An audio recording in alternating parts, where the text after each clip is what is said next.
Welcome to another episode of the HumanShip, guys. I'm so happy to have you here. So during these days, we have a few transits that are impacting our energy, and I'd love to talk about that. So we have gate number 33 in human design and Jinkies, which is all about contemplating. It's about the contemplating witness.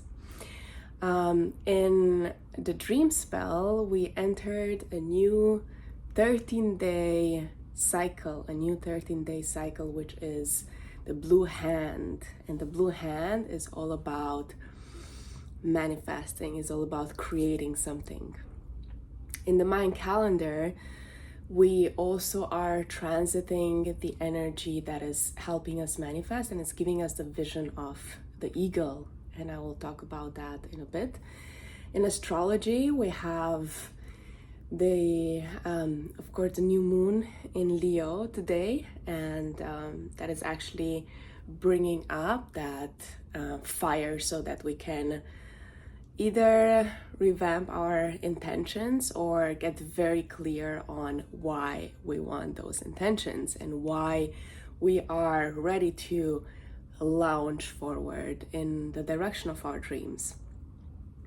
We have other planets, like for example, Venus is moving into Virgo and Mercury goes retrograde in Virgo. And we also have Mars in Gemini, we have Jupiter in Gemini, so I will talk about that in a moment. So as you can see, you can already probably notice some trends, notice some patterns happening here.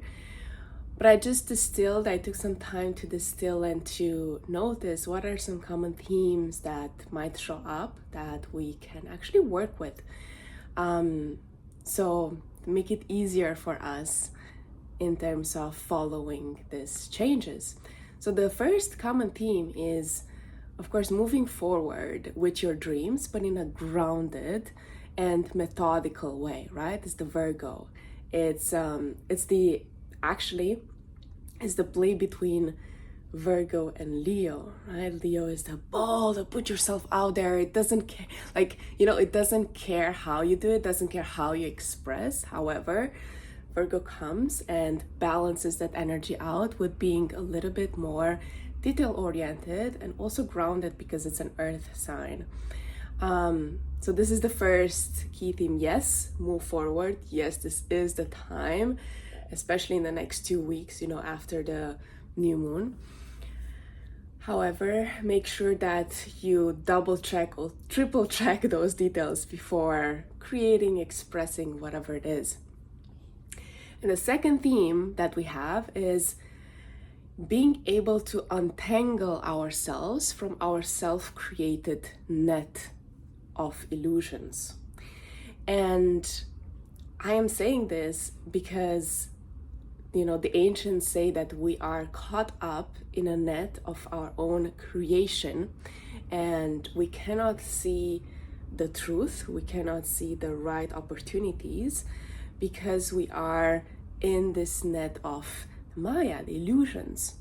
And so, of course, what you can do also in the Mayan calendar, we have the energy of Kat, and that is the fishing net. It's abundance. Of course, it's just up to you how well you can use that fishing net and how well it can be used if it's untangled, right? Because if it's all tangled up, as many fish as you're trying to catch, the right opportunities won't actually land. So the first thing that you can do, and at the basis of every single healing, is Vipassana, is silence, is mindfulness. And of course, this transits really help us to see, they help us to bring up energies for us. It's like a kind of shadow material for us to work through. So if you are being mindful and aware that all these things that are coming up right now, they are just food for your Vipassana brain, right? Is an ability for you to work through and alchemize, transcend these ancestral wounds that might come up during these times. And Vipassana is that discerning mind, is the ability to point at the condition itself, and by just being aware of it or by pointing at it, it loses its grip, right? So it's not for you necessarily to go into very deep healing in the beginning, right? Firstly, like, especially if you have an awakening, you have to take the garbage out. You have to reset before you can start consuming new things. That's why, like, before you actually go into, esoteric teachings or doing that, Pleiadian star seed activation, whatever it is, it's important for you to become aware of that net that has trapped you in the illusion and start to untangle that. And with Vipassana, you move from self-awareness to self-remembrance, because the Gate 33 and the Jinkies 33, it's all about forgetfulness. So this is the shadow, is forgetfulness. And the first noble truth of the Buddha is that life is suffering. And we are in suffering because we forget our essence self. We forget our true nature. We are so trapped into these illusions of the mind that if we begin to notice, if we begin to be a little bit more aware of our trappings, of the thought patterns, the behavioral patterns, whatever we do, whatever we feel, as unconscious or subconscious as it may be, right? We begin to untangle, and this net begins to weaken, and that's very good for us. So coming back to the new moon is helping us to be bold. Yes, be bold, whatever you want. Like you have come here to express your light. You have come here to express your unique essence into the world. And what might happen could be that Virgo, right? Venus in Virgo and also Mercury in Virgo can come in and bring in those shadows and those tendencies of perfectionism, right? It's like a perfectionistic thinking. It's like, I cannot put myself out there, I cannot do this, I cannot create because it needs to be perfect. And also with that comes a fear of judgment, a fear of criticism, a fear of being made small, a fear of, right, the cancel culture. All of that comes with Virgo. And Gate 33 actually helps us so much with that, because of course, if these shadows come up right now, and they have for me, you know that you have the strength to witness them with compassion. It's not about the strength to push through something. It's about actually being able to say, oh, I notice you. I notice how this conditioning was created, or this protective mechanism was formed when I was a child, and maybe I even have a memory when it started. However, we are not there anymore. We are not in those times when we had to protect ourselves because we didn't know better. We were so afraid of getting hurt that we developed all these behaviors, all these patterns to shield our heart and to not allow our light to shine. So this is what usually happens when we have tendencies to self-sabotage, to postpone, and all of this. So this is basically how it relates, the human design and human design, Jinkies, and also astrology. And when it comes to the Dreamspell, I mentioned that we are right now in the 13 days of under the sign of the blue hand, and the blue hand is the manifestation powers, like you have so much power to create something. And creation is actually a celebration for the journey of your consciousness. Creation is the celebration for the journey of your consciousness, that your consciousness took in the last years, right, for you to get to this stage. And that's why I am, for example, creating these videos is a sign of celebrating. It's a sign of acknowledging, oh, I've done so much healing when it comes to being seen, when it comes to acknowledging the fear of judgment. And also, not only that, the shadows, but actually I've learned so much when it comes to Dreamspell, human design, all of this. And so if I did so much healing, then it's only natural for us to share it, for us to create something. And because we also have some planets in Gemini. We have Mars in Gemini, Jupiter in Gemini. Gemini is all about unity, and creation is actually, or art, creating art is actually the balance between mind, body, and soul. Like they all have to come together and use the hands, right? Like you feel that spark in your soul. You think, you think forward, okay, this is what I want to create. You have a vision, and then you start building it. And so it's very beautiful when you see all art or all creation that you make, whether it's a YouTube video, whatever, to see it as sacred and to see it as part of your healing process, to see it as a completion, right? Like you've healed, you went through this journey, and now this is what you're going to put out there. And another thing about the blue hand is that we, like in the shadow aspect, like we kind of tend to dismiss our light, right? If it's not tangible, if it's not out there, I can fully gaslight myself. I can fully dismiss it. I can ignore it. I can deny it.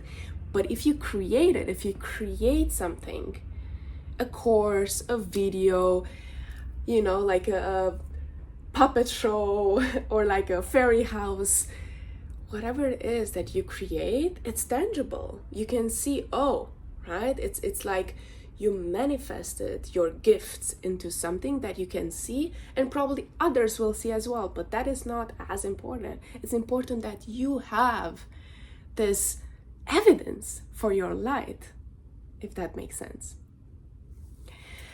And so having all this mix right now, what I want you to do actually is to drop deep inside your womb or your sacral energy center and breathe in that space. And you can do it right now, or you can just put your timer for 10 minutes today. Breathe into that space and notice if there is some kind of energy present. And I invite you to call in the spark of inspiration. You can work with goddesses, you can work with archetypes. I like to work with Goddess Bridget. She is the goddess, the triple goddess, but she's the goddess of inspiration. So lighting up a candle, I visualize that she is bringing that flame into my womb and lighting up that spark. It's just a spark. And then you can visualize how the spark is getting bigger. It's actually transforming into a big flame that is engulfing your entire body. And you can visualize it going up and bringing it up into your heart space, into your throat, right? Lighting up everything. Also, gate number 33 is all about the throat. It's governing our thyroid and the throat. So it's much easier for us to express. And you visualize that light becoming bigger and bigger. And in this light, you can bring in your question, you can bring in your discerning mind, and you can ask by focusing on your womb. And you can ask, where exactly where specifically is it that I should serve right now?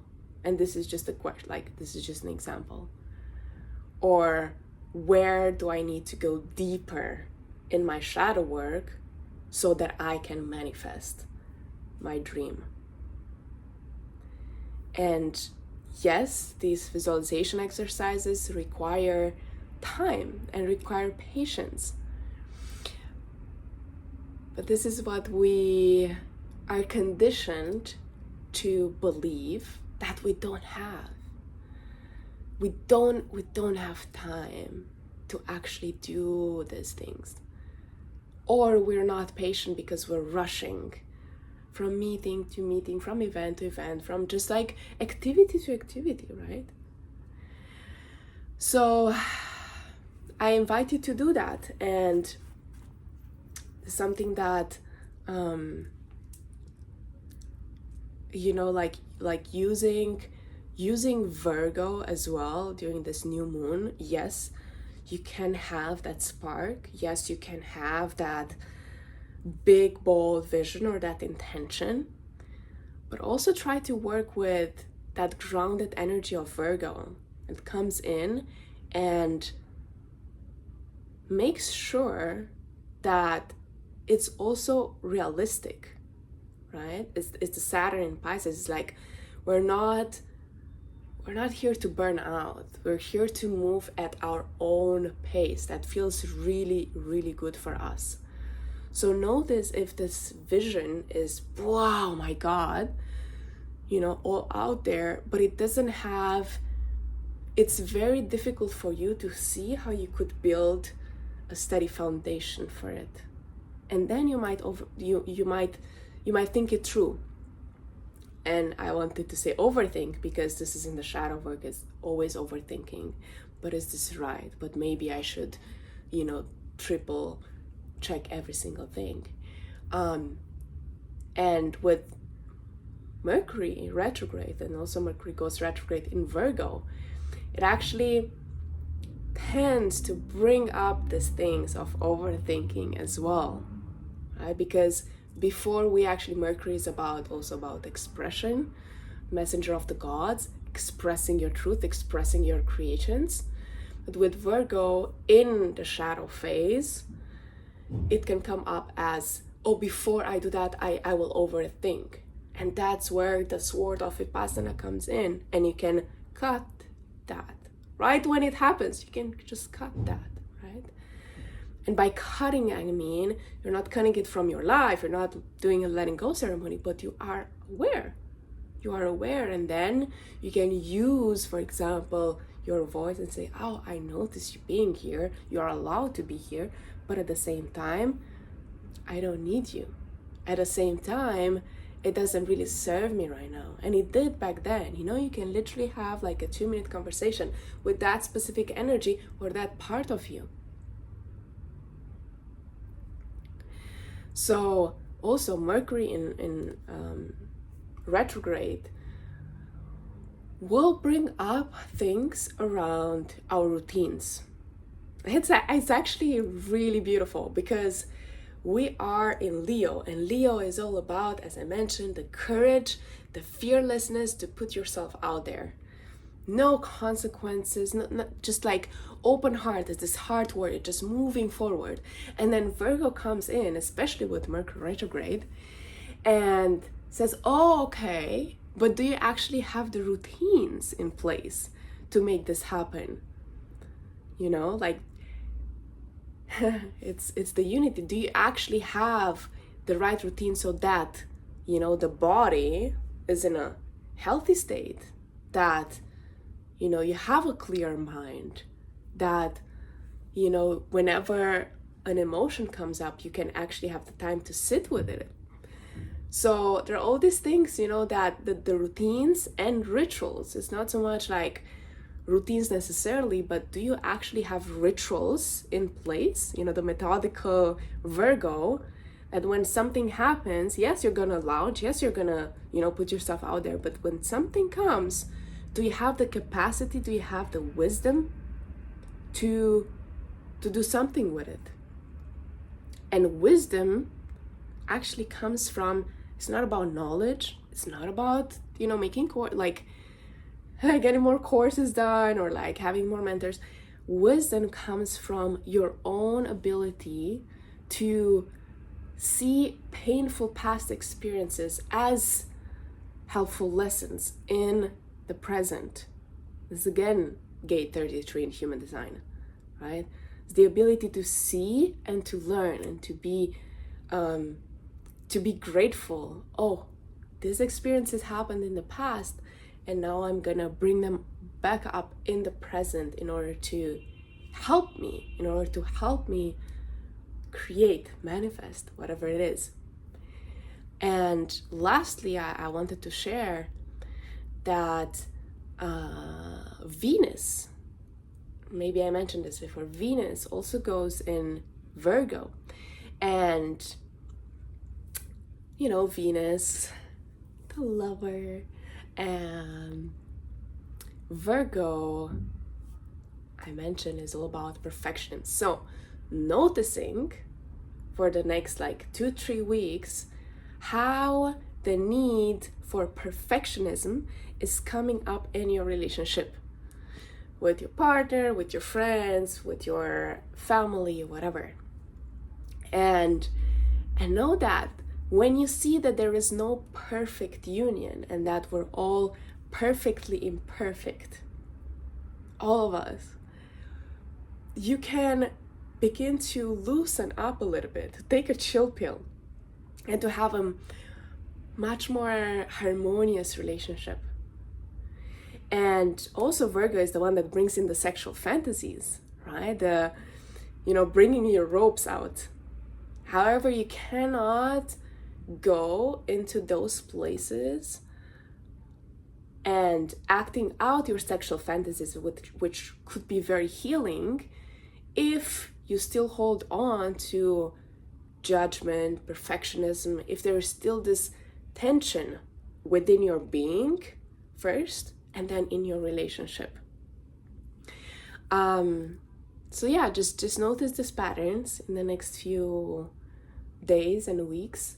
And with that, my dears, I wish you happy visualizing, creating your intentions today. I hope that you do take the time to sit with yourself and ask yourself some questions. And maybe if you can also going into activating that mystic within to create the ceremony.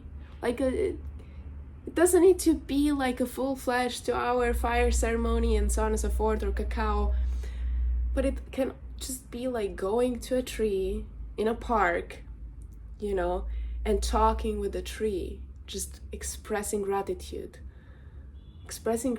for how far you've come, and really having a conversation that this is what you feel that you want to put out into the world, and asking for guidance, asking for support. Of course, you can go into depth and write your intentions and then burn them or keep them. There's so many things that you can do. However, we are our own mystics, we're our own healers. We know, very many times we know better what would serve us in that moment. So I urge you to do that. And if you have any questions regarding the HumanShip, regarding finding patterns in your chart, for example, between these different systems of the Dreamspell, or with human design, Gene Keys, Astrology, Mayan Calendar, really finding that silver lining, that thread, because that might actually help you move forward and be even more confident in your expressions, the expressions of your soul. Don't hesitate to write me. I'm here and I love doing this work for myself and for others, and be very happy to support you as well. Okay, have a beautiful day.